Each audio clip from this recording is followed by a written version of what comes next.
Welcome to People, Places, and Things, a travel podcast that brings you captivating stories, fascinating people, and unforgettable destinations from all around the world. I'm your host, Ryan Lowe. Let's dive into this journey together. On today's episode, we have Nate Wessel from Cleveland, Ohio. Welcome, Nate. How's it going? Pretty good, man. Can't complain at all. It's just snowed here in Park City, so we're super happy. Nice. So the season's kicking off well? It's kicking off well, man. We just got probably 10 inches overnight, Oh, sweet. Heck yeah. so we're stoked. But first, I want to go into your upbringing. Talk about how was growing up in Ohio. Okay, so I was born in Pittsburgh. Don't really remember it. Too young or whatever. And we moved around a little bit. I think we moved like 9 times within like 2 years or something crazy. My dad's in the steel industry and landed in Cleveland, Ohio. And man, it's hard because I've had a lot of this will go with all the stories I probably tell today. I'm a storyteller, but I've had enough head injuries through BMX and snowboarding and whatnot that it's hard, kind of actually hard to remember my childhood. There's things that stick, but it's a lot of stories will get brought up to me, and the bummer of it is, it's like don't hit your head kind of thing because I have a very difficult time. Even my mom will bring up stories or my dad will bring up stories, and I just have no clue at all. And that's kind of sad, but Ohio was awesome. We lived in a place called Bay Village.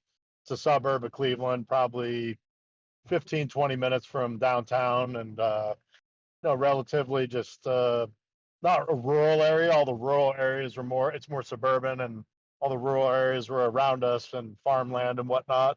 And pretty much that's where I started riding BMX and snowboarding.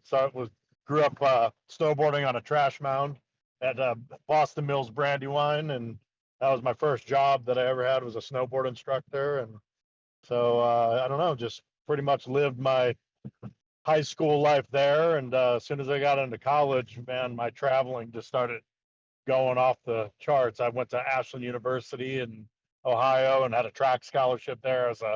I was a pole vaulter, which is kind of funny because everything I kind of did in my life was on more of the extreme end of things. And ended up quitting track because my track coach wanted me to stop riding BMX and snowboarding, and I'm like, well, that's not happening. So handed my clothes in. He's like, you're throwing your track scholarship away for this? And absolutely, because I know what I'm going to continue to do after school. So that's kind of the quick end of it. Started doing carpentry and building skate parks, and never thought I'd be a BMX pro, but just got into fabrication and carpentry, and that's what I knew I was going to be doing for a living. And next thing you know, as I'm doing all that stuff and riding all the skate parks and working out at Woodward, next thing, people were sending me all around the world to ride my bike. So kind of got to live that lifestyle at the same time, but ramp building career kept getting crazier and crazier and just never ended because I don't know, I loved it. Just have a lot of passion for every single thing that I do, and kind of brings us to today, just still building ramps and still riding bikes and anything and everything that's fun, and actually towing a rally car that me and this guy, his full title, his name is Stripper Josh, because he won a contest in high school to become a stripper on a show for MTV. But he's on our YouTube channel called Channel 199. We do a YouTube channel with Travis Pastrana, and I'm towing the Channel 199 rally car that we built, going from Texas back to Maryland right now. Man, that's awesome. That's incredible. So today you're regarded as one of the best ramp builders in the world, if not the best ramp builder in the world. When did you find your passion for that? When did you start carpentry? And some of your early projects like Changa World and Section 8 were kind of your launching pads, your proverbial launching pads.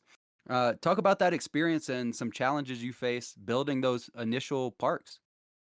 Man, it's carpentry is awesome. The crazy thing about it is I didn't even take a shop class. Like, there was a shop class we had in like middle school, but I had no interest in it for some reason, like in high school. And I would have been so much further ahead if I would have taken like the shop class and learned to weld. And just a lot of skills. So, if you're a kid in school, I would suggest taking those classes. I did not, and I think I learned a little bit slower. But as I dove into it head first, when I started skateboard, I skateboarded for like 8 years, and my dad was like really skilled at all these different things. He's an engineer, but growing up, he was best friends with an auto mechanic, best friends with a carpenter, best friends like just down the line. So he had all these like skills that were really good, and at 8 years old, I'm like helping my dad lay wood floors in the house, and just never knew that that was going to be my career, like until I started skateboarding. It's like, well, I want to build a ramp. My dad's like, well, I'll help you. And then I just started taking it my own direction, and then meeting people that were, really rad and like top of the line ramp builders. I just tried to be a sponge, just like suck in and soak it up, any information that I could get about it. And once you learn like the ins and outs of, the tricks and stuff that you learn on the job site, once you learn that stuff, like you just play. With that being said, I started like I was an artist in school, and I just had this like knack for, like artistic design and whatnot, and that's what I always tried to add to, my ramp builds and whatnot.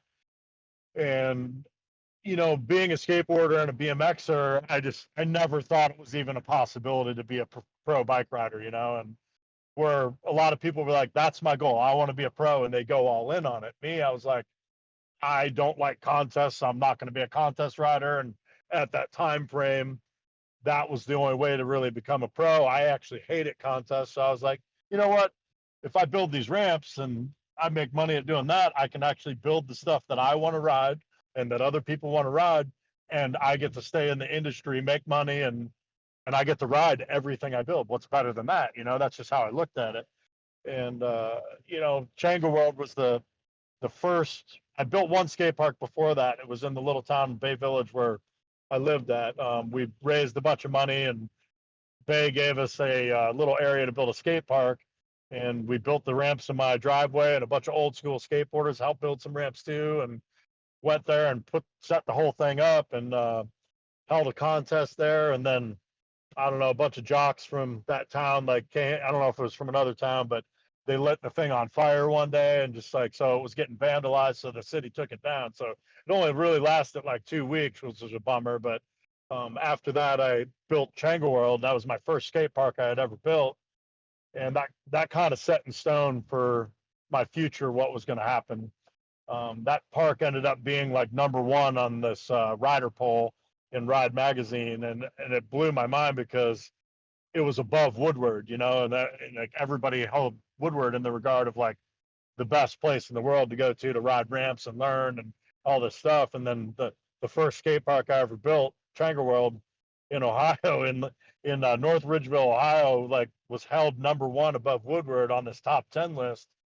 I was freaking out, but three of the skate parks that were on that top 10 list, I had something to do with. So that was pretty much set in stone for me. I'm like, I knew what I was doing. And this is before I considered myself a pro, but there was a lot of other people I think out there in the industry that are like, oh, Nate's a pro, but I wasn't making any money riding. I was making money building ramps. So that's kind of like how I view that world, is like, man, if you're getting flowed parts, you're kind of maybe amateur or getting flowed, but that was my own view of that. So if you think you're a pro by getting flowed parts, awesome.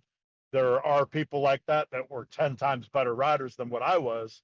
It's so if that what makes you pro, I mean, good for you. That's awesome. It's I just didn't view I was pro until I was making money doing it. And it was it's funny with becoming like a pro athlete, which that was weird for me to even say when it happened. It's, people start looking up to you and these kids and everywhere you go. And that's something you don't really ask for. I didn't even ask for to be a pro. So I'm like, oh my God, now all these kids are looking up to me. The only thing that I started doing was like, how do I be the best positive influence for these kids?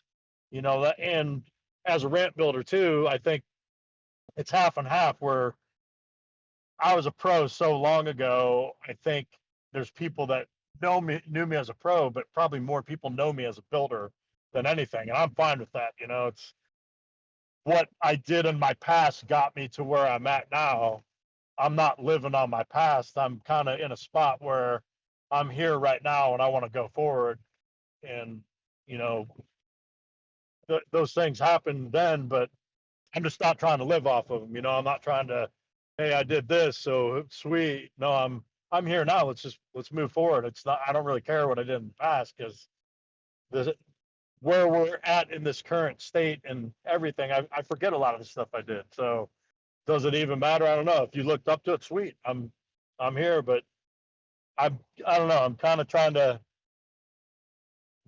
not recreate like what I'm doing now, but I just see a lot of people holding on to what they had in the past. And with the way my memory is, I can't hold on to that stuff. So I don't.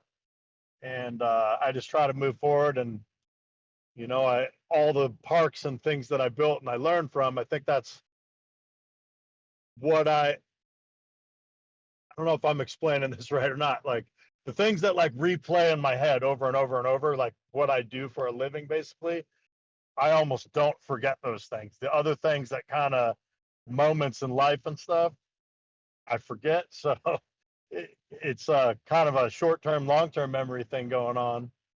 I get into my work and that's where I learn and create and do the most of.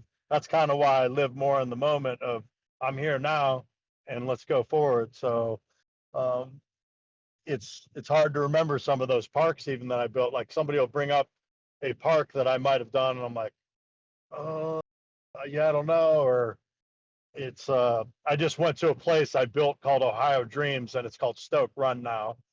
And it was wild walking in there because there are things I don't remember about it at all.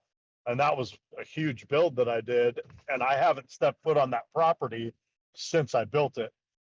Some stuff went down with me and the owner, sad to say, but that's why I never went back there. And but that property is amazing, and what they're doing with it now. There's all these new builders and ideas going into stuff, and it's just like more power to these up and coming builders. I just try to the knowledge I've learned over a lifetime of building ramps, I've tried to pass down to as many people as I can that are rad people, because if you die with this the knowledge that you learn, where does it go? It's just dead and it doesn't live on. It's like, and that's sad. I helped out build the USA Olympic bike facility out in Utah.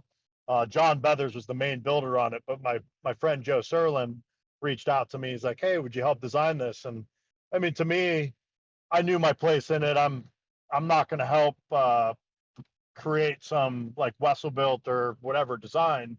That's not going to help the USA Olympic team. What's going to help the USA Olympic team is, how all of the courses and everything that like exist right now in the hurricane ramp companies building all those things. It's not going to change much, with all the people involved with how the designs are. I basically just put all the pieces and parts in there of the things they needed to train on. Not my favorite design, but that's coming from an artistic aspect. So sometimes you have these gigs where you have to design and cater to what the client wants. And if you don't do that, why are you doing it? Where the only reason I did it is because Ryan Nyquist is involved and Joe Serlin was involved and John Beathers was building it. And it's like, I feel if I'm not doing my job properly, I might not be happy with the design myself, because I'm looking for something that's way more organic and blended together and like out of the norm. I want to push the ramps to such a different level of where it's gone before, and sometimes that's too far. I just want to push the envelope with ramps. You can't do that with like something where somebody's training for the Olympics. It's super calculated, right? Yeah, and it's like, dude, they're working on.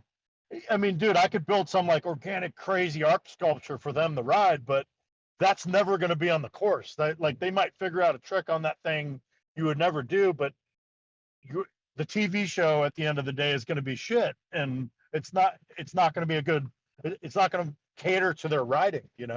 So what those dudes are doing, you have to like build and design the things in a way that they can have the best training on it, because at the end of the day, it's a competition. So, those are all the things that I understand and I get. And that was the goal for that job. And, normally I would not do a job like that, because I want to learn on every single job that I do. That's like my goal, is to like get stoked on something I've never done before. And like, it helps me in the process for the next thing. It's like, in doing a job like that, I'm not creating anything new. It's already there. It's already been done and jumbled up a bunch of times. But what I did do, and I had enough knowledge and respect for what they wanted, that hell yeah, I'll help you guys out, because these are homies for life. Oh yeah. And I wanted them to have the best facility they could have for what they wanted, and that's the job sometimes. And and the only fulfillment for me there is because they're my good friends. If that was just for a random, like, Olympic thing and no friends were involved, I would have given the job to somebody else. I'd have been like, I no, thank you. I don't really care how much money there is in it. It's just, there's no passion there for me. Where you like like another way to look at that is, like, say a backyard half pipe, just a mini ramp. It's like, I know a ton of guys that I've worked with, over my lifetime, building ramps, and there's a lot of guys that would love the work to go build a mini ramp. I would give those away all day long, because I want the people to have the work. I mean, people contact me because, I'm more, I don't know if, like, people just like, hey, I want you to build this ramp. Well, I don't have the time to build this, that you build this ramp. And I would love to build a mini ramp. I just, most of the time, I don't have the time for it. But where that would be different for me is if it were a really close friend that asked me, hell yeah, I'm down. It's not that I'm above building a mini ramp at all. I'm just working on so many different things, and you trying to, like, the balancing act of life, where, like, hey, I'm trying to see my kids as much as possible and do this, or all these things are going on. I'm working here and doing, like, I don't want to take my time. Time in general is the most valuable thing that any human has in life. I don't think people understand that. And it's I Hmm. get to hang out with Pastrana 24/7 all the time, and the kid just doesn't have time. So he gets mad at me for saying this, but it's like, yeah, I didn't want to bother you because you got a lot going. It's like, what? It's never a bother. I'm like, well, all it's doing is taking more time away from your kids, or taking more time away from this or that. That's not what I want to do to my friends. But he's just like, hey, you're one of my best friends, like, of course you can call me. I'm like, I get it, Trav, but there's stuff that I just don't need to bother you with sometimes, kind of thing. And that's more what it is for, like, say a backyard mini. If it was for a really close friend, I'm going to get more out of it building it for that, because when I come over and hang out and watch their kids, their personal, like, kids on it or whatever, that's more enjoyment for me than just going and building a ramp for, like, whoever. It's, I think I just look at the whole thing way differently. It's not, of course I need to make money, but a lot of the stuff I do is more about the passion for the project and the people that it's for, than actually just doing the project. Yeah, And that's and that's how it you know, started for me, though. see that's and you're incredibly humble, because I remember we met at No Name Saloon when I was working there, and I didn't even know you did any of this. Like, you never talked about it. None of us knew. Like, you No, just had the no one top knew. hat, the dreads. Like, no one knew. I didn't know you did that. I just knew you were Nate, that you were cool, and you chilled with us. Yeah. And then until long after, one of the employees was like, "Hey, do y'all know Nate does, like, builds ramps?" We're like, "What?" And I remember we have you in this employee picture. Like, we had this party for this employee, and you're like the only non-employee in the picture with us, and I had no clue who you were. Like, and later on the down the line, I figured it out, but and you're so humble about it, and you were a pro BMX, and you're known for sending crazy gaps, man. Like, I watched some of your videos.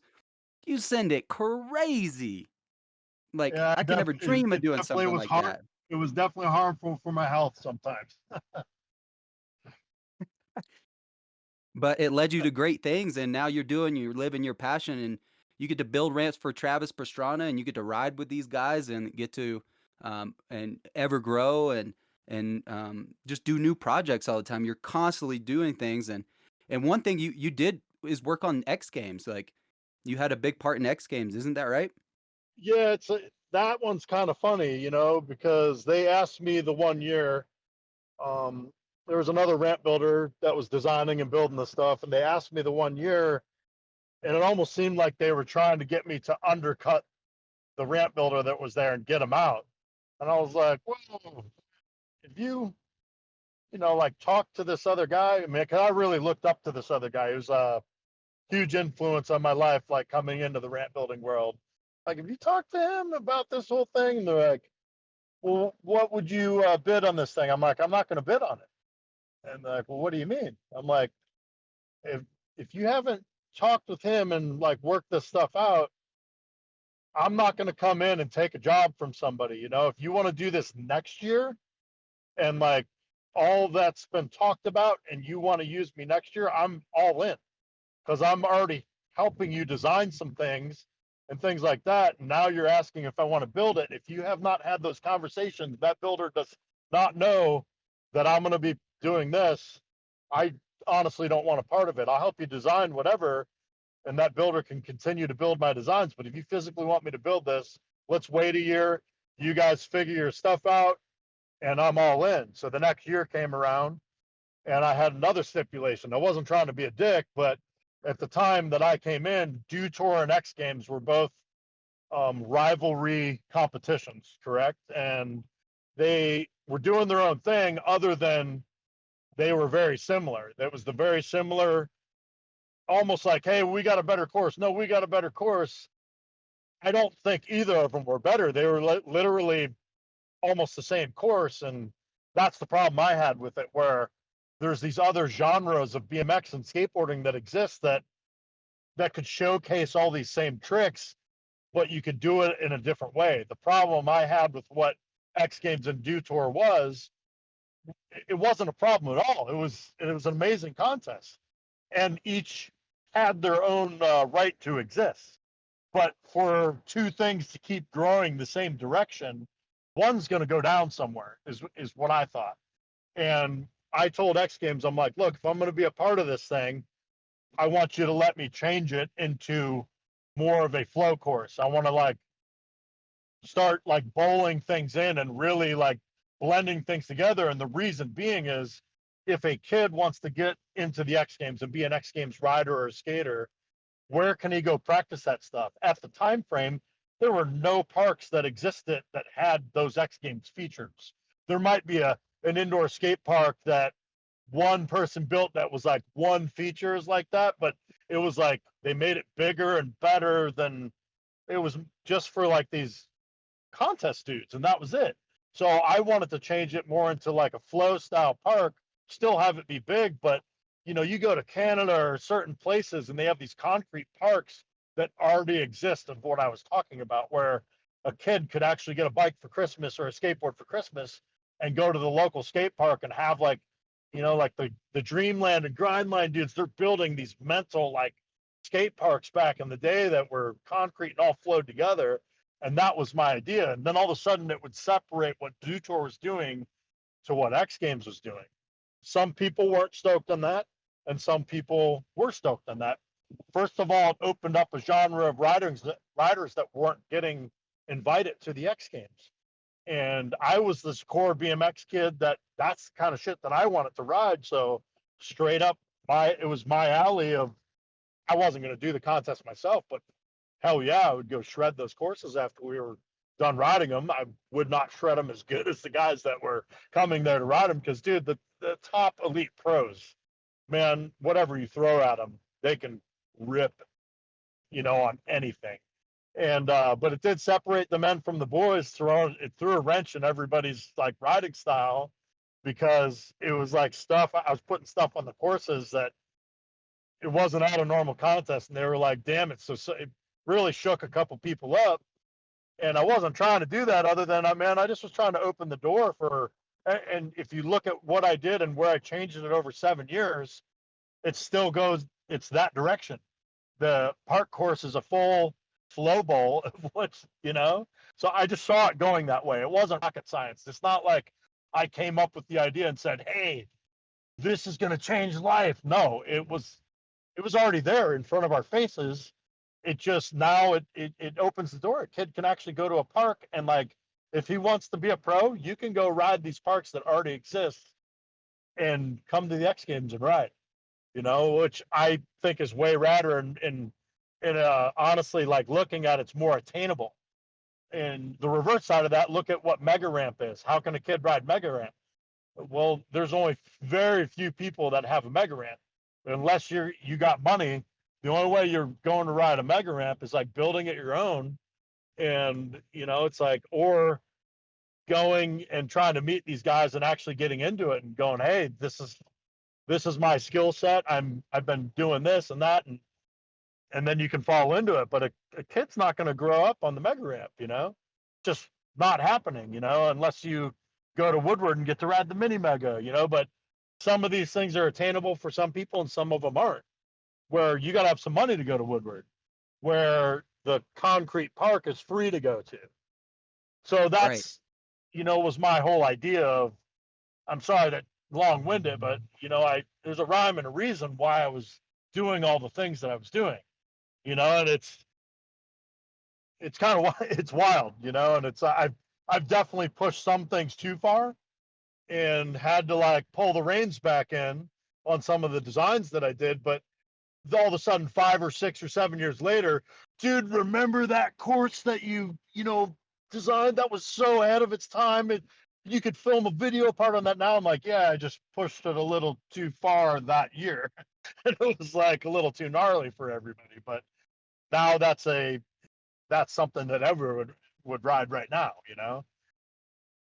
Yeah, and you had that vision though. Everyone that I've seen has talked about your vision and how you just push the envelope and look for that next step and just pushing forward and using your creativity and your vision to create something new every time um and just try new things and see how they work because you're a rider and you ride big shit and like go off big ramps and do big gaps so you have a bigger vision you have a different kind of knowledge than maybe some other builders do based on I that. mean, I think all the builders out there are very knowledgeable in building and all the stuff.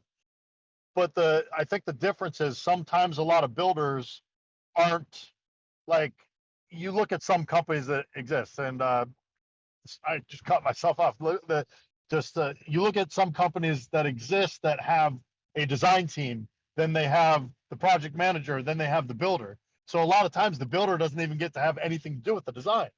Uh, Me, I just that's like where it is. So there are handfuls of us out there that are designer, builder, fabricator people, but it's just a smaller, group where a lot of times you'll get a gig and it's already predetermined what you're going to build. That's awesome, but is it a project? Like, I like most of it. What's most fun for me is, like, coming into those projects that you're allowed to make some changes, because I don't think that I'm, like, the best dude out there, like building all the stuff. Not even close. I hope I'm in the top 10, but it's like I like going on to projects where a lot of people have ideas going to it. Sometimes there's too many cooks in the kitchen, but there could be a great design. It just needs a little massaging, or maybe it's been around for, hey, this design's been here for 5 years and we're giving it a facelift. I love that more than anything because, like, the park's so sick, but if we did this and manipulated this, it opens up, and it's not even that expensive. It opens the door to making it, like, unbelievable now. And so it's super rad to, like, be a part of those projects, because, like, what did I design from square one? It's like, you're never going to make everybody happy. There's going to be this guy that's happy, this guy that's pissed off, and this and that. And it's like, it's almost better to put something down and, like, have, like, a pretty good design, and then have every 5 years get some changes on it, because you can see how people are riding it, see what people aren't riding. Like, there's tons of stuff that I built that it's like, oh, I thought that was going to be a hit, and it's not. But it was more just in my crazy mind where it's just stuff that I wanted to ride, in general. And it's like, we did it. It was awesome. But, it's like, hey, oops, I pushed it too far again, and I screwed up. I mean, and that's part of the process, learning from some of the things you did wrong or something like that, and but you've worked all over the world with Woodward, and that's an international entity. And talk about some of the places that you've been around the world and that you've helped Woodward design and kind of build. And what does it mean to you to bring that skill set and your unique talent to different people across the world? Oh man, it's seriously amazing being able to. Hold on, sorry, I'm about to run out of gas, and I'm looking for a gas station real quick here. No problem. Give me one. Yeah, give me 1 second. I was like talking, and my thing didn't beep in my car, and No problem. yeah. Okay, so you know, every place is unique, and every place is different, and it's I can't say one's better than the other, and it's like I've been to so many amazing places, and like so many amazing cities, and so many amazing like countries, and I've gotten to like build all over the world. But each of those things were like, I think the ones that like mattered the most are where you're putting smiles on people's faces. And I probably made the least money. And that would be like, I did Bikes Over Baghdad was a thing that we started with this guy, Christian Schaff.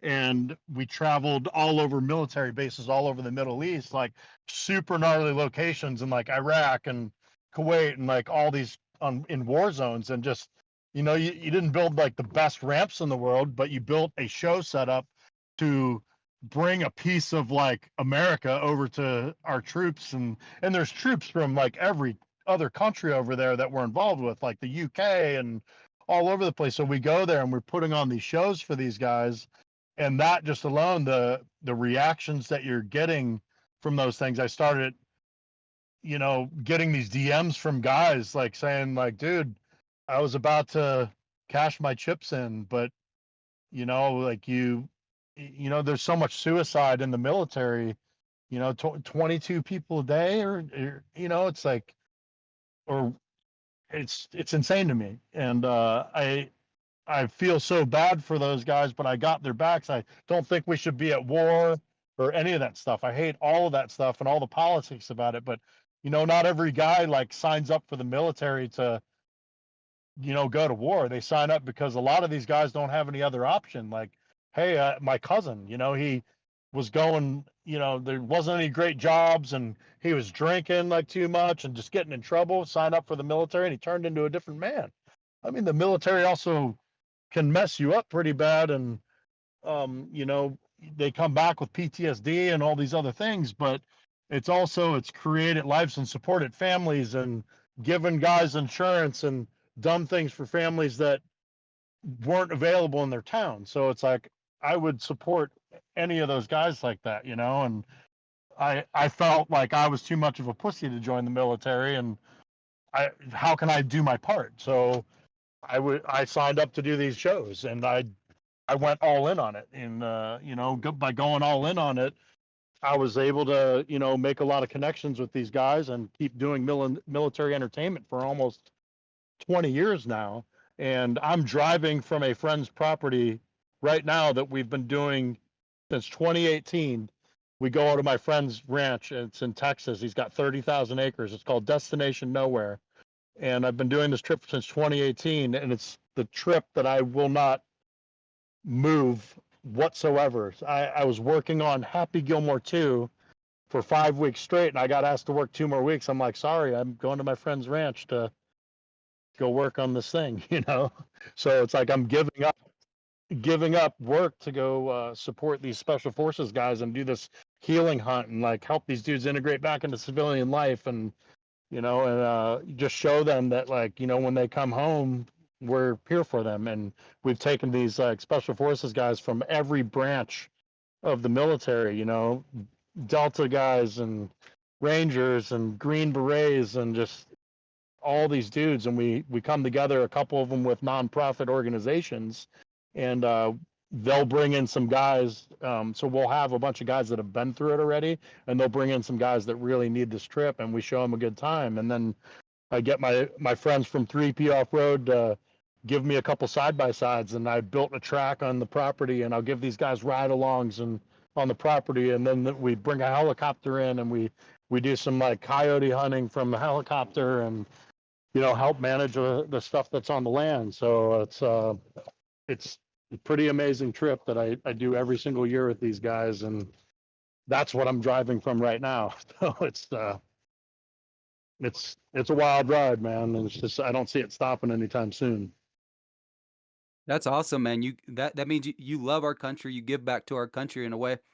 Did you have any trepidation about going to the Middle East and putting on these shows, or were you totally in a state of comfort, knowing that you're going to be on a base and with our military?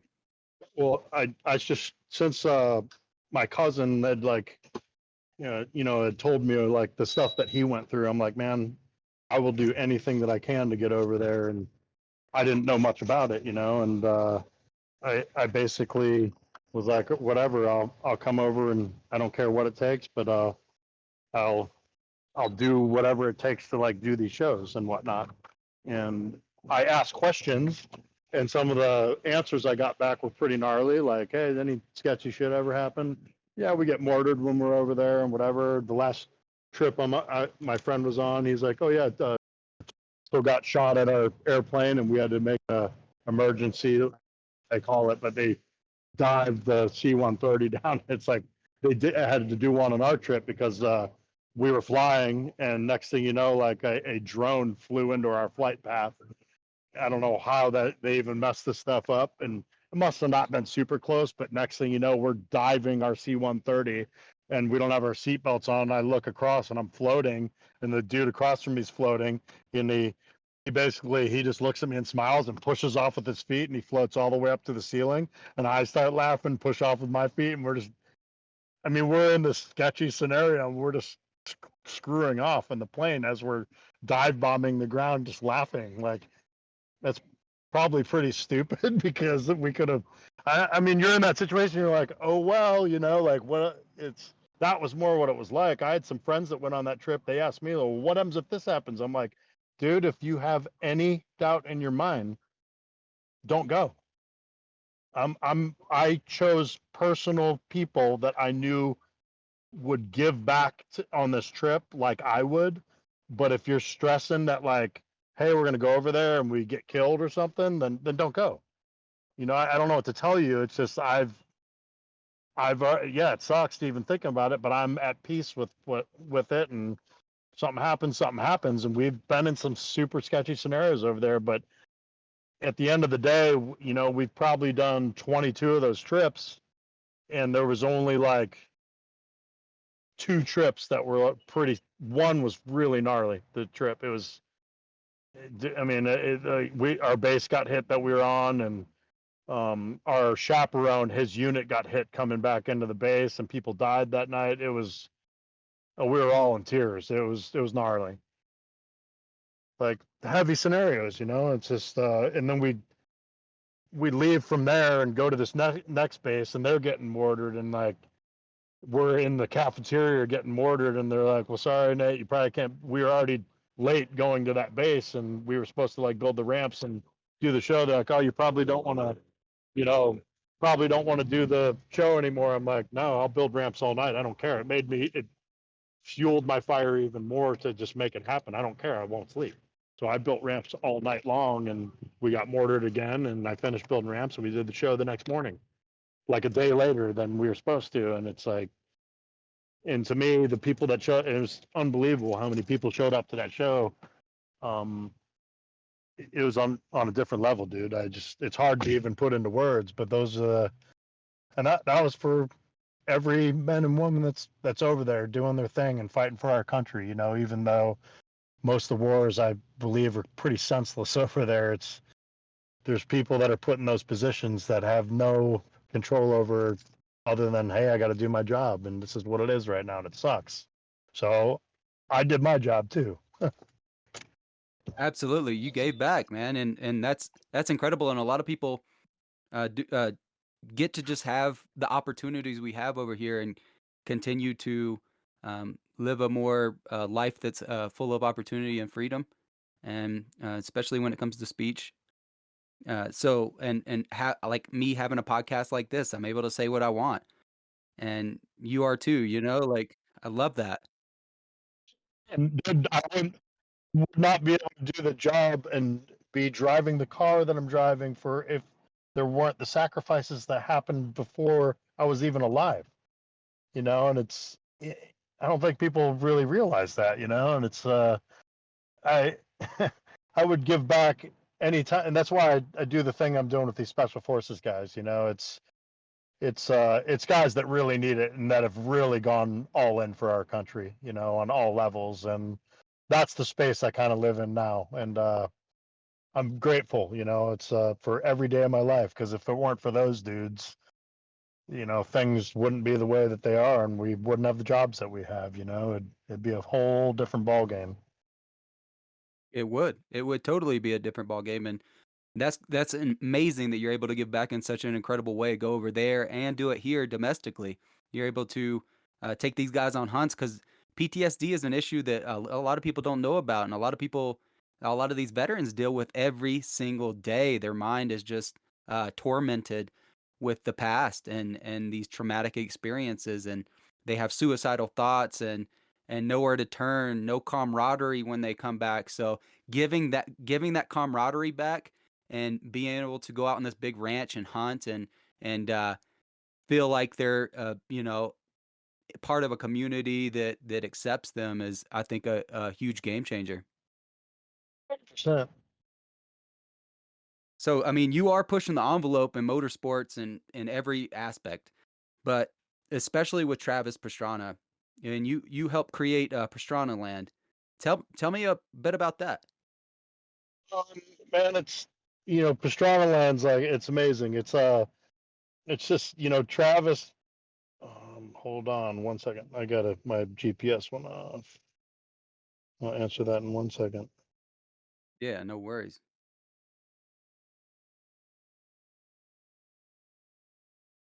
All right, getting back on the road. I got gas now. So okay, yeah, Pastrana Land is awesome, man. It's its own little entity. There's other people. I think when Travis like created the place, it wasn't like he was trying to make this like he wasn't really trying to make this playland like how it turned out. It's like he just kept adding on to it, adding on to it, and adding on to it. And next thing you know, it just is like, holy cow, holy cow, this thing's like crazier than we thought. And it's like if we could have designed that from the beginning and made it like we knew it was going to be like it is, it probably would have been created totally differently, and it wouldn't be all these like morphed and modded and weird things. We're like, well, we never foresaw this happening.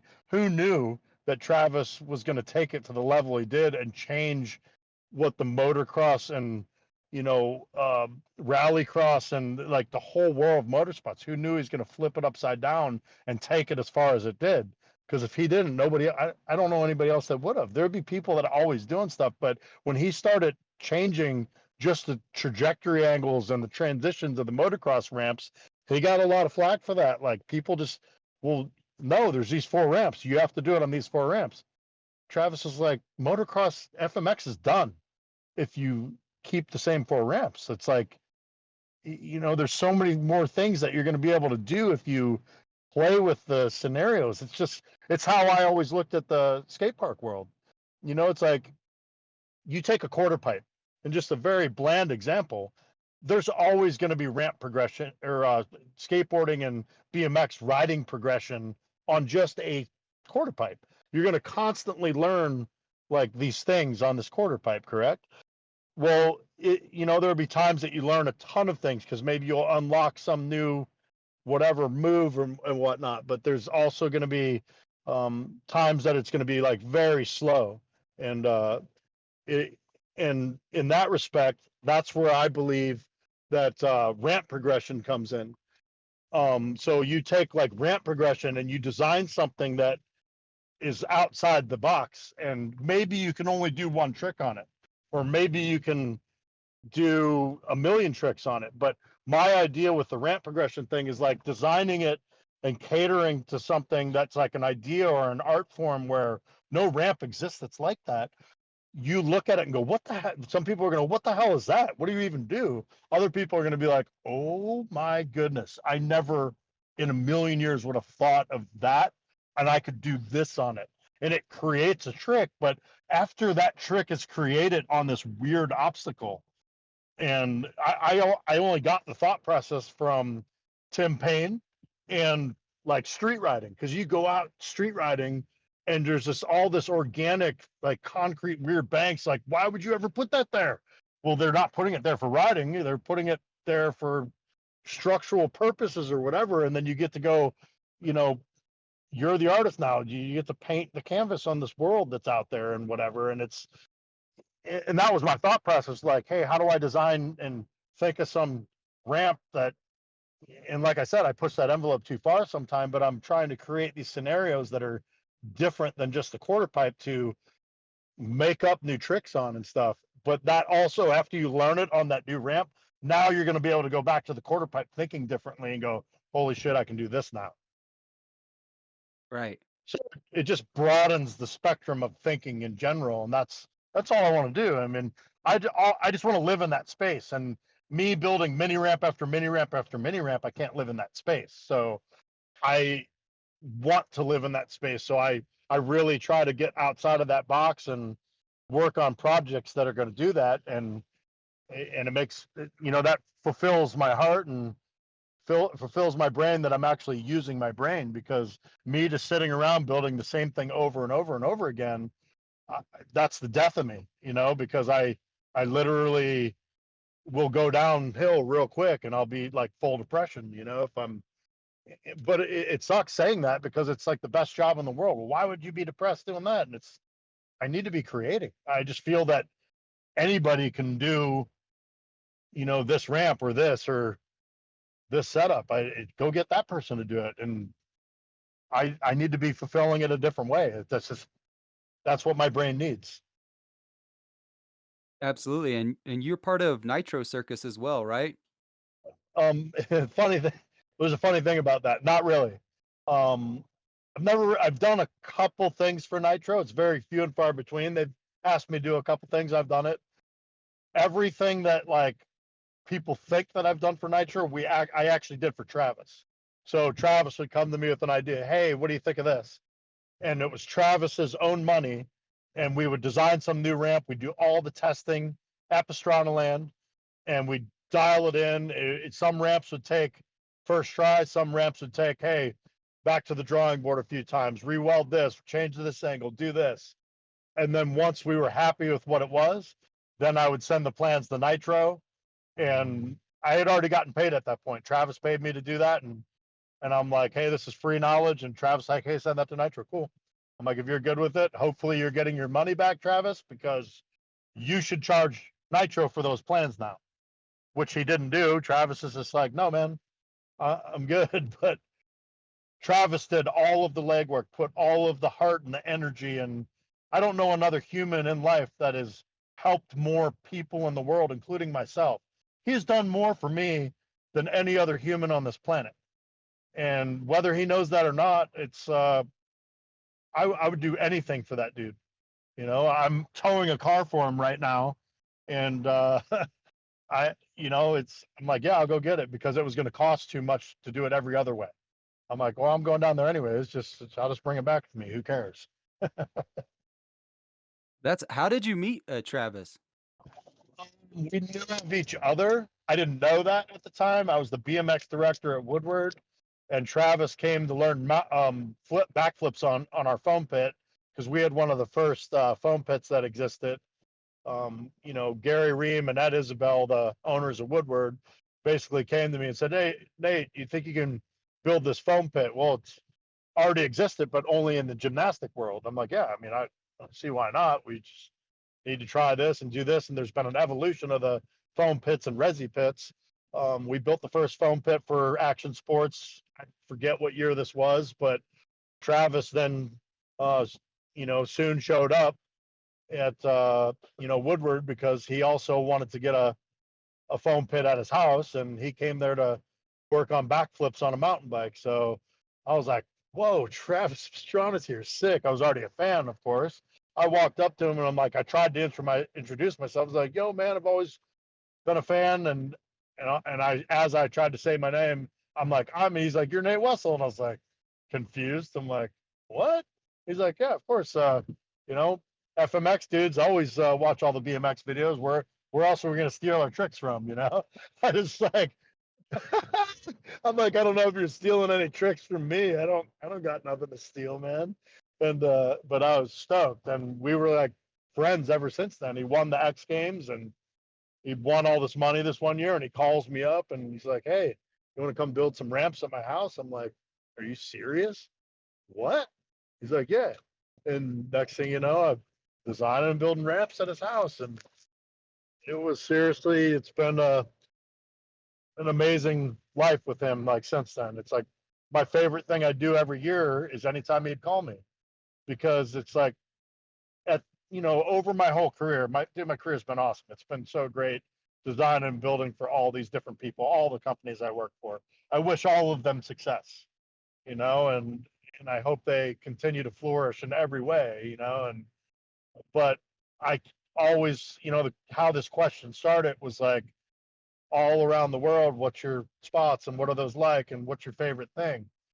My favorite thing at the end of the day is anything I've done with Travis, because he's the one person, you know, that like has given me the opportunity to be free with my mind on a lot of levels. The other extent is like he has an idea, it might not be my idea sometimes, and he has an idea like, "Nate, you think this will work?" "Yes, I do think it'll work, but it's going to have to do this." And he's like, "Well, I don't totally agree with you." Or he's like, "Oh shit, you just everybody else I've asked, they said that's really stupid. Travis, never do it. It's not going to work." And all of a sudden, I'd say something, and he'd go, "Oh man, I love and hate you, Nate, because now we have to go do it. I have to spend my money. That's why I hate you. But you figured it out. I love you." So it's such a wild ride with them sometimes, where it sucks. Like if I'm on a gig and I'm like bummed out about something, I just feel that my most of the time my job's so easy and we're working. It's just like you're in cruise control and you're just doing it. That doesn't mean I'm going slow. We're hauling ass and like knocking these things out, but it's like I'm not in the zone of where I'm creating or like getting to do like some art stuff on the job, because that's the space I want to live in. With Travis, it's always this, holy shit, you can't think about anything else, because if you're not all in on making these changes and doing these things and you're racking your brain over and over again, that hands down is like, I feel like what I'm built for, and it's like every year he's called me for these projects to do that kind of stuff. And now that we've started our YouTube channel, Channel 199, it's literally a brainstorm session of crazy things. And hopefully we just get the money to do it someday, because it's so nuts, the things that we're doing. or that are on our whiteboard. We're like, "Oh my God, this one's crazy. But we need to get the money to do it." And hopefully our channel gets big enough that we can start doing those things. Because right now, it's you wake up, think about something, go, "How can we do this?" And I'm driving straight across the country to do that right now. Tomorrow we start filming for this edit for Channel 199, and it should be pretty insane.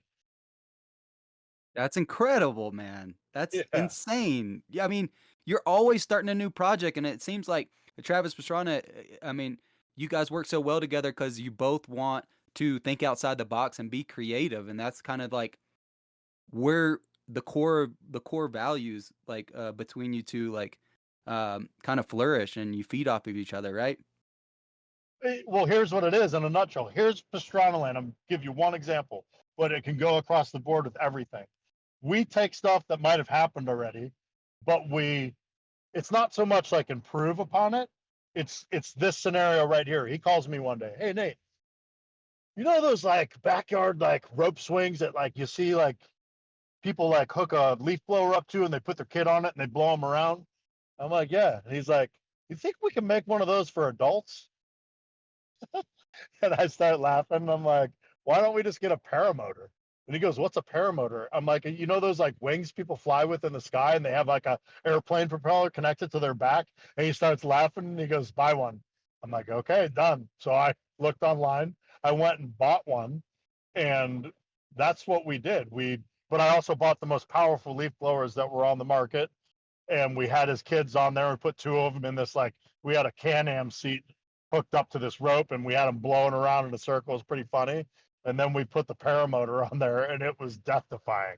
So we're taking ideas and making them worse or better, you know, so to say. Good, bad, good, bad, good ideas. I have a book that says that it's a good, bad, good idea book, and we're going to see what that book looks like at the end of the year, and it should be pretty comical or whatever. But yeah, there's a lot of them in there, and we'll probably end up doing a lot of those ideas. I got some wild ones in there that probably will never happen, but if the right person put the gave us some money to do that, we'll try to do it. You know, it's comical, man, but it's fun to wake up, and makes my heart feel good every day when you're working on things like that with like some of your best friends. And Travis has made all that possible.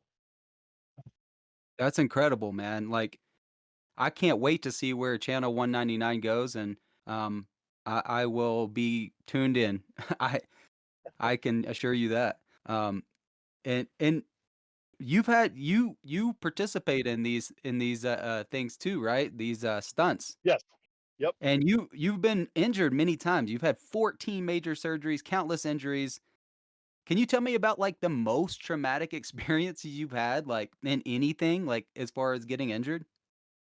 Um, I'll tell you part of this one, and I'm not going to tell you the other part of it because it's literally a PTSD from it. But I'll tell you, it's part from the same injury. It's just the after effect that happened after it. It was funny. So Woodward had gotten bought by Powder, and I was going for a business meeting out in Park City, and they had told me, Nate, figure it out, do whatever you need to do. We're going to start out adding mountain bikes to all of our facilities. I've never even gone downhill mountain biking. It's like I've jumped some massive jumps on my BMX bike, but I was going out for this meeting. I'm like, screw it. I'm going to go out to this meeting. I'll just go out there a day early and add a day to the trip. And they have some of the best mountain biking in the world, from what I've read. I don't know, whatever. So I go out to Deer Valley and go with a good friend that's already in town, Jim York. He's on our channel. He's known for jumping like limos and jumping vans and all kinds of stuff, like crazy stuff on our channel. It's pretty comical. Check Jim York out. So we go mountain biking at Deer Valley. I rent a bike from the store down there. I worked in a bike shop, not all my life by any means, but I worked in a bike shop and working on BMX and mountain bike. So I grabbed the bike, and I've ridden bikes my entire life, so I know how to work on them. I grabbed the bike and I grabbed the back brake. I'm like, hey, this back brake's messed up. Can you guys check it out? And they're like, oh, it's fine. Actually, it's not fine. Worked in a bike shop. You want to give me some tools so I can work on this? And they're like, no, of course they're not allowed, whatever liability stuff. I'm like, can you give me a different bike that's my size? No other bikes that were my size. We got there kind of late, I think. So I was like, okay, whatever. And I'm like, this back brake's messed up, seriously. And go up to the top and don't know what I'm getting into really. Third turn in, back brakes pulled all the way to the grip, not doing anything. And I'm gonna go out of the turn. And I was like, oh shit, I'm going out of the turn, possibly cartwheeling down the mountain, or hitting a tree, or I'm pulling the front brake harder. And I've only used like back brakes my whole life on BMX. I've never really ran a front brake. So I go and I'm like death grip on the right brakes, not even working at all. It's like just because there had to be air bubbles in the line, or brake pads were done or something. It was screwed. Like it was so squishy, like the brake is doing nothing at all, like just rolling, not skidding, nothing. So it didn't stop me at all going into this turn. And then I go to grab the front brakes a little bit, and like like literally only push the brake in like a quarter inch, and it just locked. Like the other brake was like the lever was all the way to the grip. The other one pushed in a quarter inch, and it just locked. Washed my front tire out and slammed. So slammed and landed on my arm. and got up, and Jim's like, "Oh my God, are you okay?" I'm like, and I couldn't breathe, and I was like, "I'll be all right." I'm like, "I broke my ribs," and he's like, "Holy shit, you want to walk now?" I'm like, "No, absolutely not. I want to, let's keep going, whatever." So he's like, "Well, where do you want to go?" And I'm like, every time I've ever ridden, like, or sorry, every time I've ever broken my ribs, which has been probably 3 times now, I, you know, ridden my bike afterwards. Not the smartest move in the world, but it's just I'm sitting there feeling around. I'm like, where it was broken was in my back, and I was like, it's like worst case scenario, I punctured a lung, but I think I would notice that right now. Might have some bruised organs. I'm all right. It's gonna be a long night.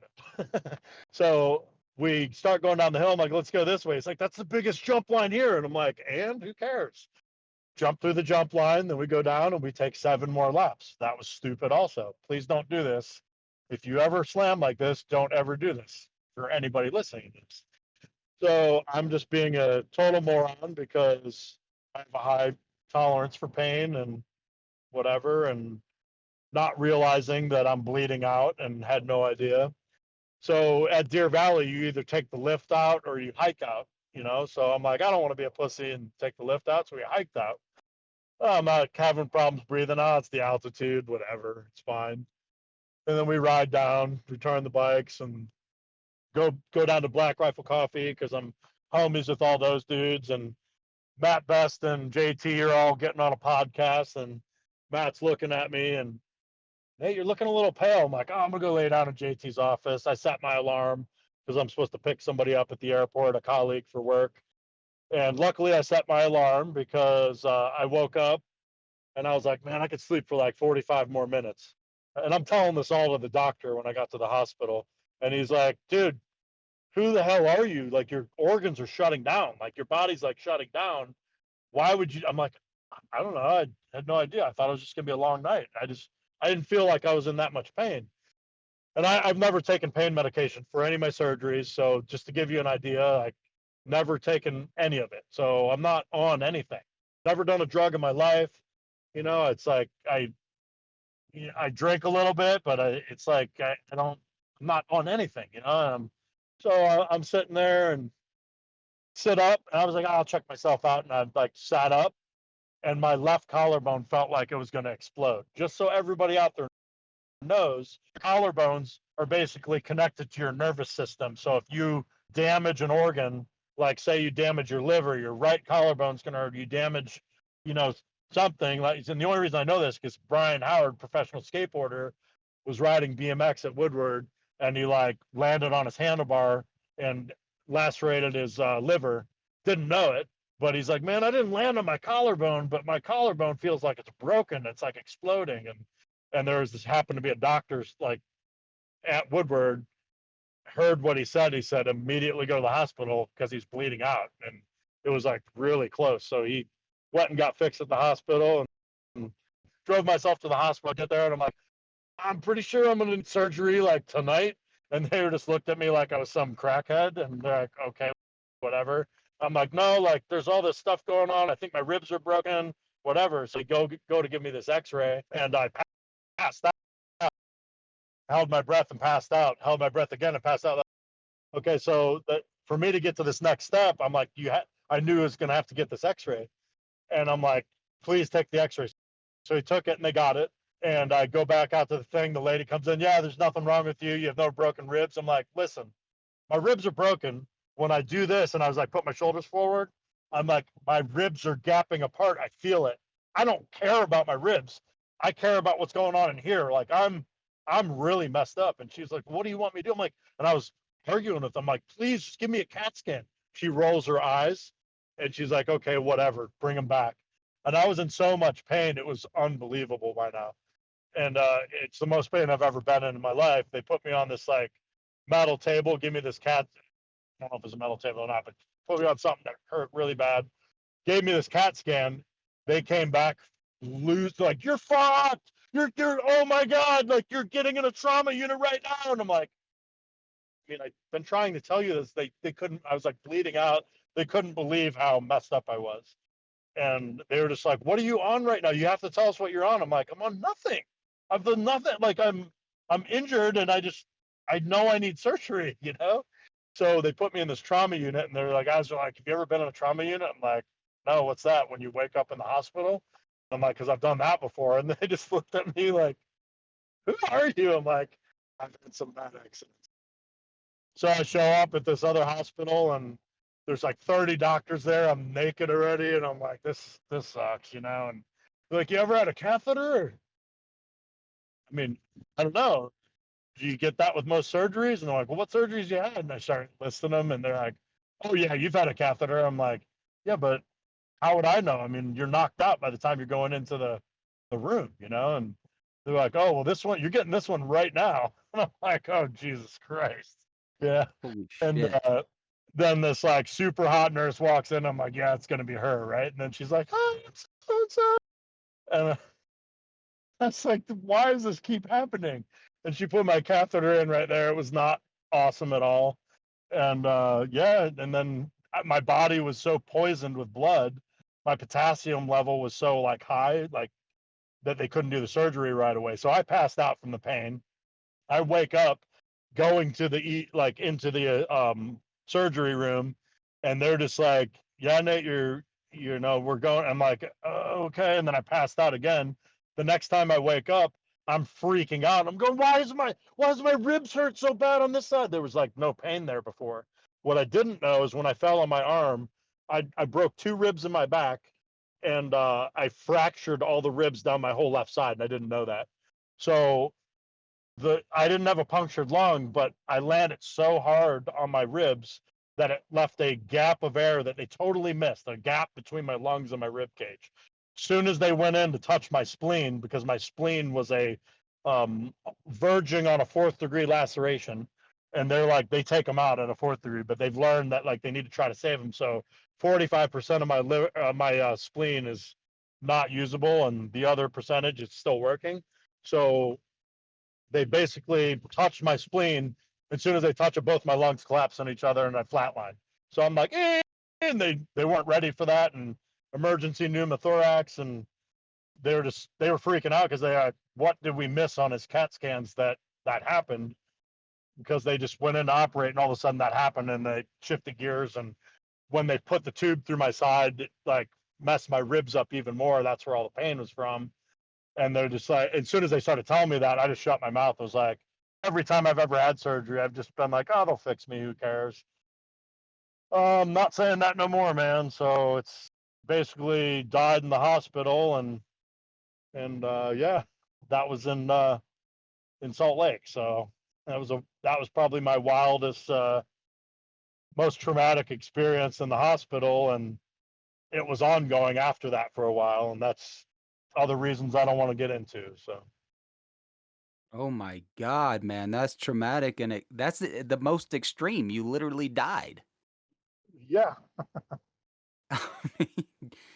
From And a down. look, a lot of people don't know that story, you know. So I might have said it on a talk thing before, but there's people that don't know that story because I just told it recently and they had no idea. And it was like good friends, you know. And I just not something I went and talked about, you know. And but it was bad. I just never really told anybody how bad it was, and it was terrible. And yeah, My that one god, sucked. I mean, that's bad, man. That's dude, that's traumatizing, man. After, because like, it would make you not want to get up on a bike or anything No again, way, but I mean, I you're couldn't on wait. you're Oh, I couldn't wait to get back on a bike. I'm like, mountain biking is what I do most of.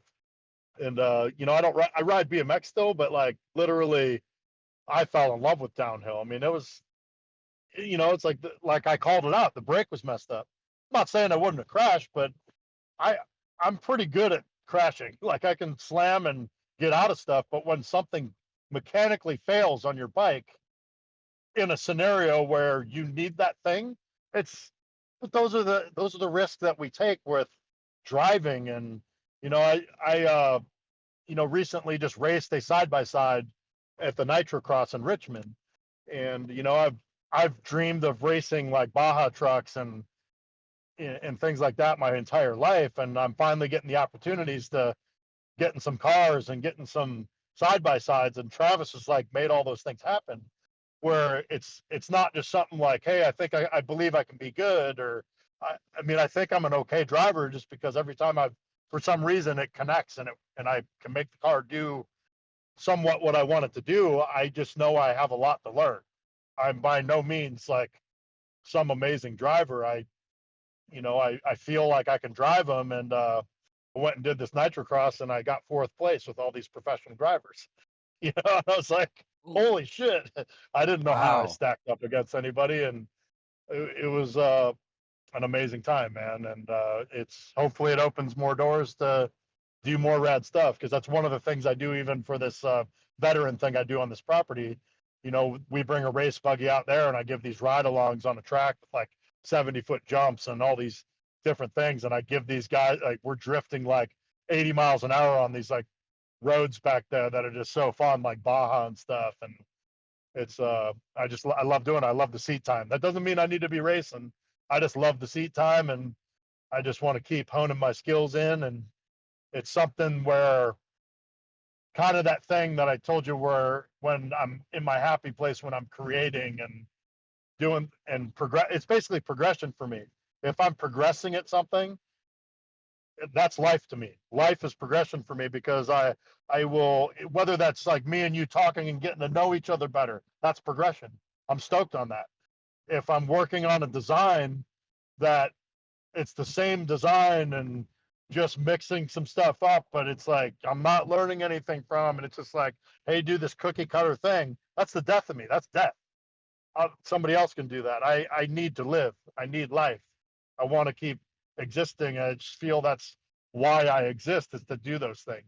Every time I get behind the wheel of something, I'm learning, and I hope I never quit learning. I really don't think there's a scenario with driving that it's like there's always some new gag or stunt or it's like I have these friends that are stunt coordinators, so it's like that world is endless, man.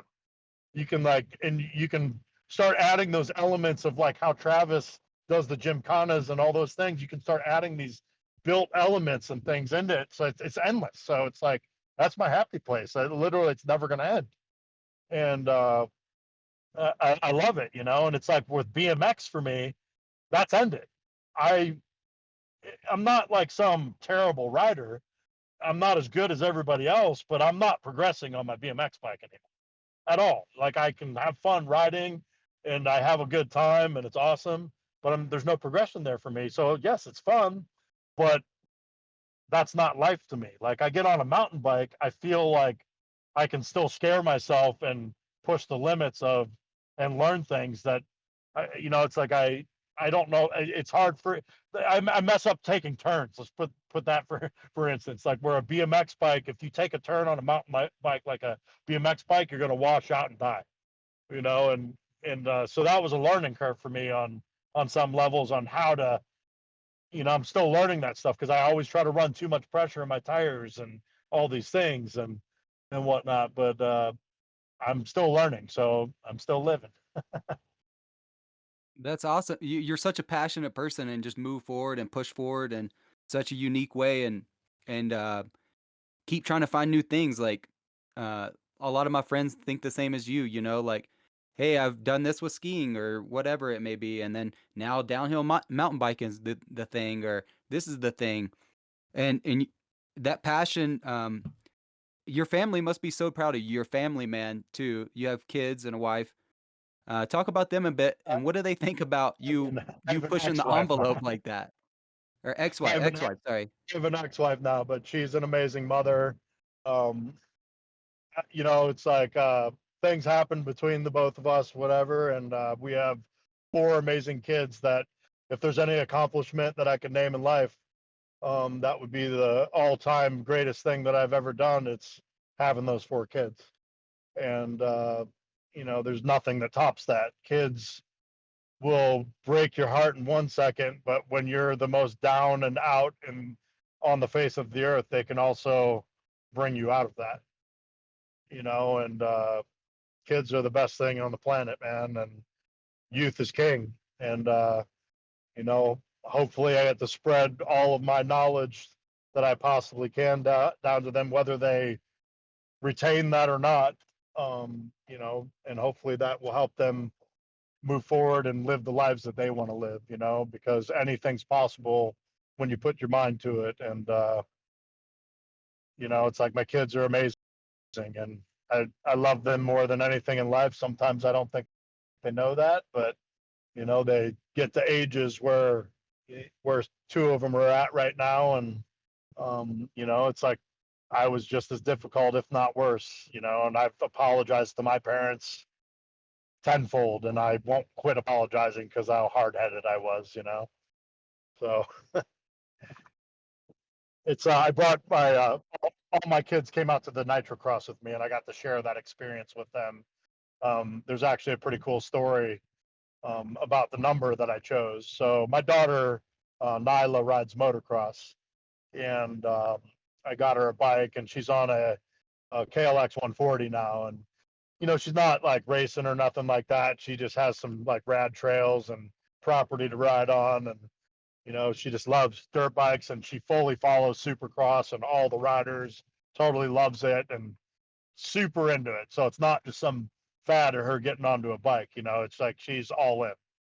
And I was like, Nyla, you got to think about what number do you want to put on there. And she's like, what do you mean? I'm like, well, you know, your number's got to be something that's important to you, and you got to think of something, a rhyme and a reason why you want that number, and you carry that number for like your entire career, or like your entire, and that number sticks with you. Like, look at Travis's number. He has 199. There's a purpose that he got that number, and a reason and why, and it's special to him. What's your number going to be? And you don't have to tell me right now, but let's talk about it next week. And so she had this whole reason and scenario, um, why this number exists. And she told me, and it's not what I would have picked, because the reason she picked it, there's actually an actual story behind the number that I was like, well, this is my daughter, and I back her on it, and I'll go with it. So she chose that number because of Jet Lawrence and Deegan, and the number's 138, and she combined those numbers together basically, and but awesome, that's great. So our number's 138. So I'm about to race Nitro Cross, and they're like, Nate, what's your number? And I've had some numbers on some stuff, and in the past, and never had a number on my dirt bike, never raced or anything on dirt bike, just rode dirt bikes all the time, jump freestyle ramps and all that stuff, and just play road all the time. So I'm sitting there thinking, and the only thing that kept popping in my head was my daughter, and I was like, damn, I hope she's not mad, but I'm choosing 138 because that's the number that means the most to me because of Nyla.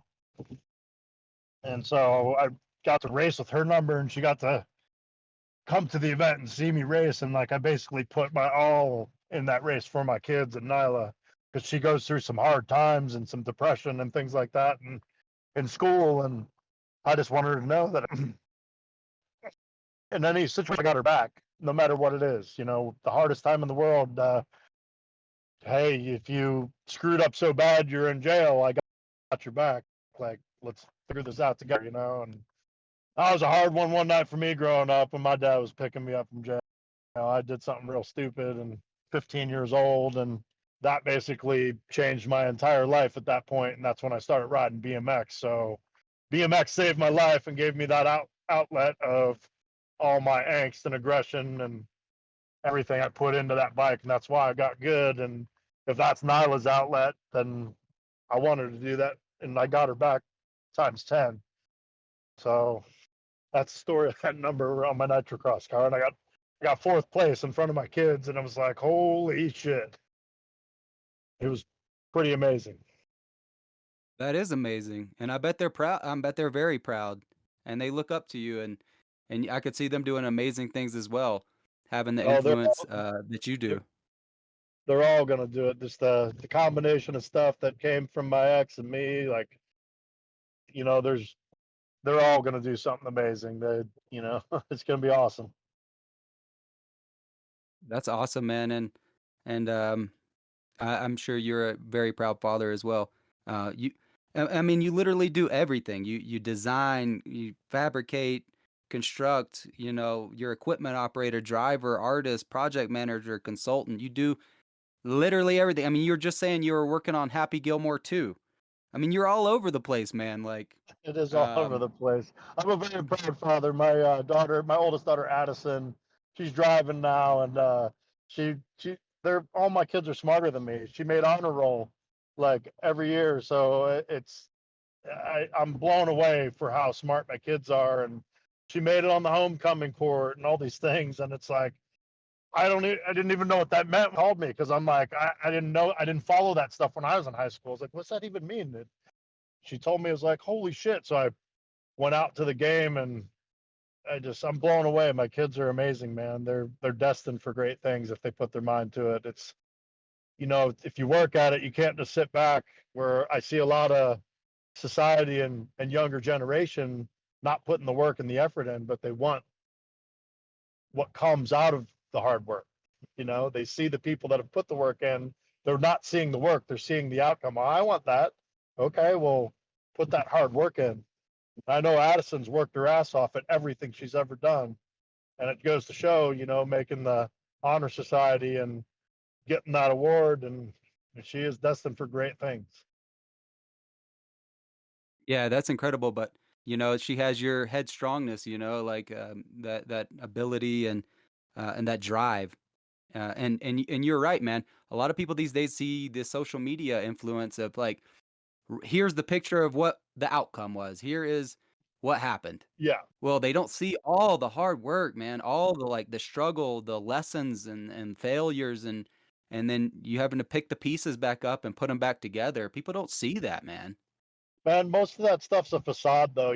Social media is it's great and it's the worst, and it's a business platform at the end of the day for a lot of the stuff that we do with it, and it's not like that for everybody. Most majority of the people out there are using it for some type of gratification or keeping in touch with friends or whatever, and that's awesome. That's great. That's what it's there for, I just don't choose to use it that same way. I don't post a lot of family things, and there's a rhyme and a reason why I don't post a lot of family things on there. As you start gaining a following, the last thing I want are, people to talk shit to my significant other or my kids, because there's going to be a problem then, and it's I choose to keep those things separate, and that doesn't work for everybody, and it sucks because like I'm not like hiding my kids or my girlfriend or whatever. It's like I just choose to tell the things that need to be said to your face, because I still hold that close to my heart. I don't think it needs to be shouted on social media at all. It's like the companies that you do stuff for and this and that, and yeah, I get it, because that's how some people making a living on those things. I had a DeWalt sponsorship at one point, and that's literally when I start reeling it back in. Like I just saw it was a business, and it's like, man, this is kind of sucks when it becomes a business where it was like fun before, and but people get sucked into this. Now I have to like doom scroll Instagram to stay up with like certain things, and am I still being current and what I think is good for designs and these things, and what are people doing? So it's like it sucks. You have to like be on these devices where, man, let's go outside and just go for a hike, and who gives a shit about these phones? And it's like you have a computer in your hand that you can.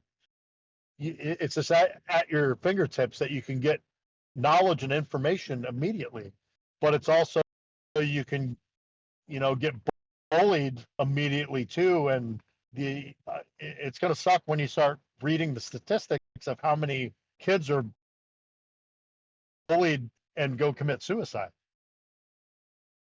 Yeah, that's a So problem. it's a huge problem, and that's why I chose to do a lot less family stuff, like on my platform. And it sucks. Even I hate even calling it a platform, but that's what it is at the end of the day for some of us, and I don't get political on any of it, man. I want everybody to be happy. I want everybody to be united. I know that's not ever going to happen, but as long as they keep trying to keep everybody divided, man, it's just like I I just believe that we can agree to disagree and still love life and be happy. Like I think Dan Holloway says it the best. All politicians are cunts. You know, it's That's so true. what it's what it is, man. It's like they're all whatever. And I'm gonna continue to giving back and doing what I'm doing, and using my skill set to help people as much as possible, and sharing my knowledge and passing it down. And I don't need politics to tell me that. No, exactly. And a lot of people, you're right. A lot of people worry about these existential things. Put your best foot forward every day and help your community in the best way you can. Um, and and social media, like you're saying, is a platform and it can do a lot of good. There's pros and cons to Hundred everything. percent, hundred But percent, do good. so so yeah, exactly. And social media can be good. Like you're saying, it's a business, and then you can facilitate that and take that money you get from that and use it for better things. And then And that that's that what, would and honestly, that's what I do. I mean, you probably won't see the trip I just explained. You're probably not going to see that on social media. That's it's not something we need to be blaring either. Those are the things that I'm always helping with, though, and I don't, I don't need people to go, hey, give me a pat on the back for doing that. It's not why I'm even saying it. It's just that's the event that I'm driving from right now, and I'm driving 16 it's actually 27 hours across the country, because of my passion for those humans. and at the end of the day, you're just helping your friends and you're working towards your passion and living your dream out. I mean, I don't know many people who've came from nothing and just made it into something and followed their passion to the utmost and reached the pinnacle. Like you've almost like reached to where you're just having fun, man. That's what it sounds like. Well, I don't know exactly what I've reached yet, but I know that it's fun, exactly what you said, and I hope to continue to do that more and better. And it's if you're not striving to be a better human every day, I don't. What are we doing, man? You can sit there and doom scroll Instagram and hate on people and talk shit, or that same energy.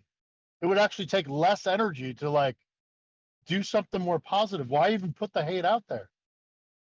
Some Exactly. people probably need it, but it's like, I mean, dude, you can go hate on somebody, but most of the people are hating on are it's because they're either jealous or they, I don't know. It's like you can, oh, this is wrong with you, dude. Are you working on your own problems though? And that doesn't Yes, mean fix them exactly. all at once. It's just like you can bitch about what this person did wrong, or be like, hey man, like why don't you DM that person and say something positive to him? Be like, hey man, like this kind of sucks or whatever. And the things that have helped me the most in life are like every time that that did something like wrong or didn't even know, and I had like a really close friend point something out. Yes, I was bummed, but they stood right beside me and had my back and helped me get back on my feet. And I learned the most from those situations. All the times that you screw up and whatever, and that I've tried to show my kids that too. Like you're gonna screw up real bad in life, you know.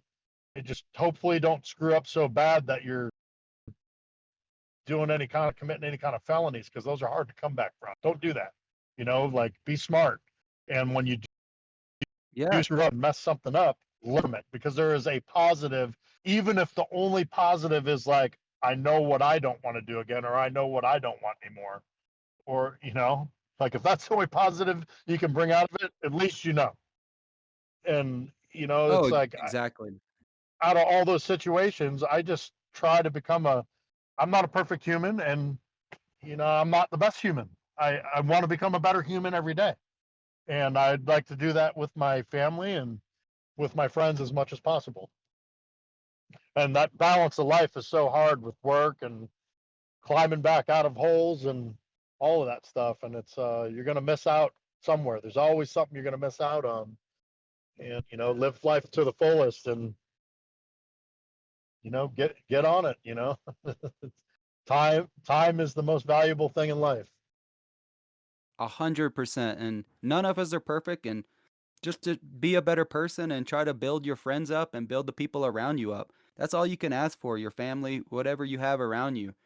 just be a better person and be a better person for other people, and try to inspire people to do better by setting a good example. And that's um I'm not saying like I try to do that, by helping people learn to ski or something like that, or you know, it's little things in life, man. Little, we're it's just building blocks, and you're just trying to build a better situation for yourself.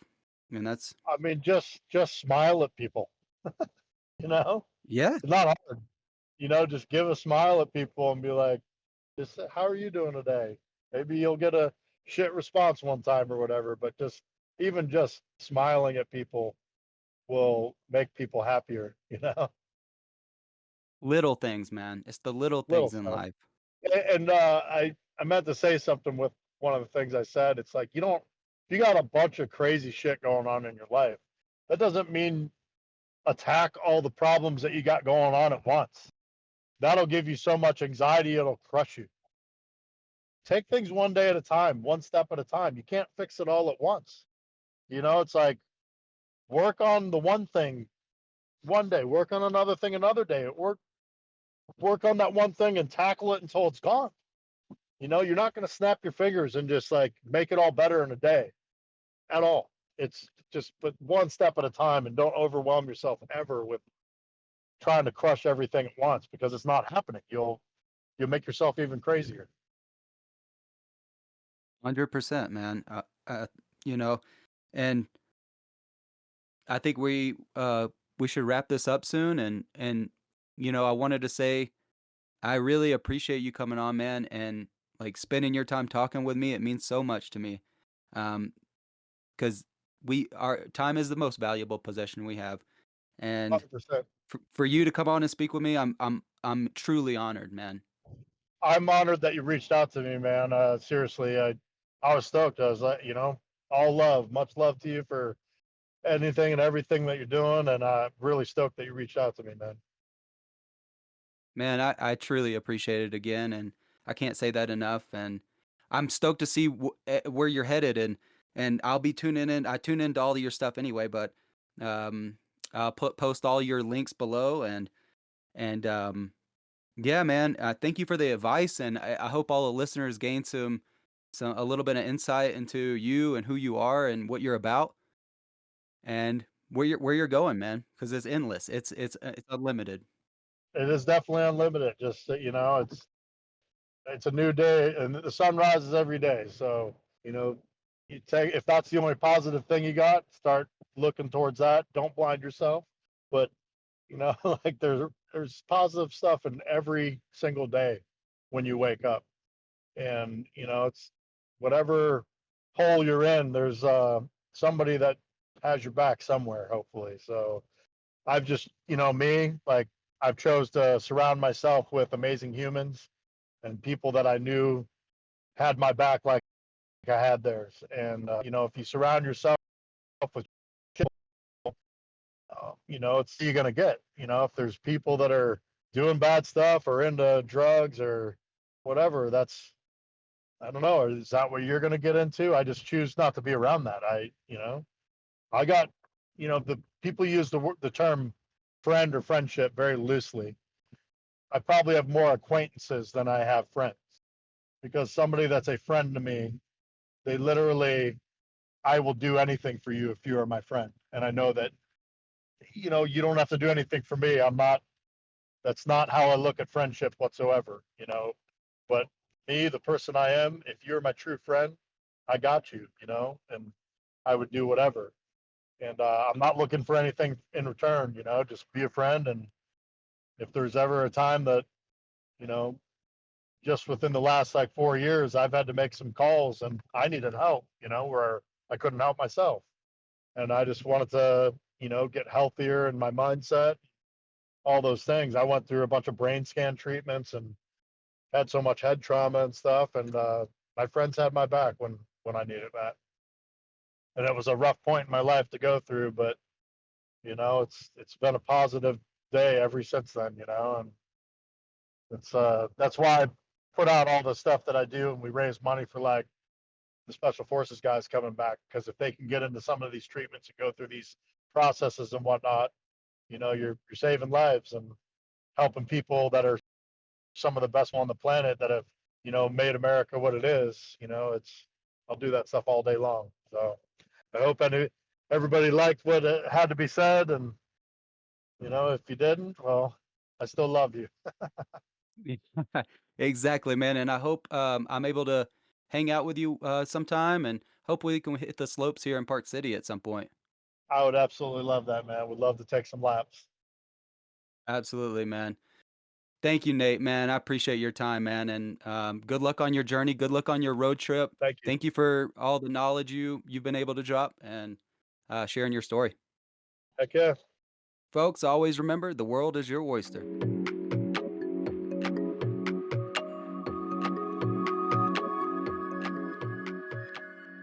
That's a wrap on this episode of People, Places, and Things. Thanks for joining us on this journey. Whether you're dreaming of your next adventure or just love hearing stories from across the globe, we hope we inspired a bit of wanderlust in you today. If you enjoyed this episode, don't forget to subscribe, leave us a review, and share it with fellow travelers. Until next time, keep exploring, keep dreaming, keep discovering new people, places, and things.